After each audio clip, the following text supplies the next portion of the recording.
আলহামদুলিল্লাহ, অগ্নি পরীক্ষায় প্রথম ধাপে আমাদের শিলাজিৎ পাশ করে গেছে। আজকে হচ্ছে পানিপথের যুদ্ধ।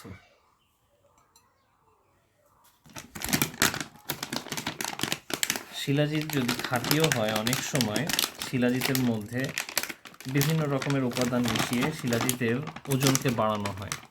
সেটা আমরা চেক করব কি করে? শিলাজিৎ ঠান্ডার কারণে অনেক শক্ত হয়ে আছে।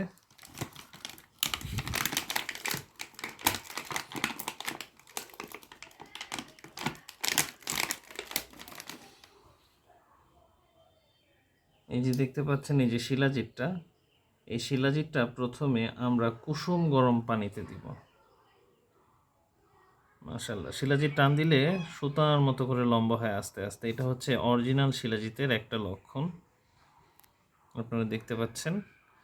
তো আমরা যখন কুসুম গরম পানিতে দিব, কুসুম গরম পানিতে দেওয়ার পর সাথে সাথে শিলাজিৎটা মিশে যাবে না, শিলাজিৎটা আস্তে আস্তে পানির সাথে মিশবে। এই যে দেখেন, ধোঁয়ার মতো করে রং ছাড়ছে, আস্তে আস্তে পানির সাথে মিশে যাবে, চিকন করে সুতার মতো করে আস্তে আস্তে পানির মধ্যে ছড়াচ্ছে।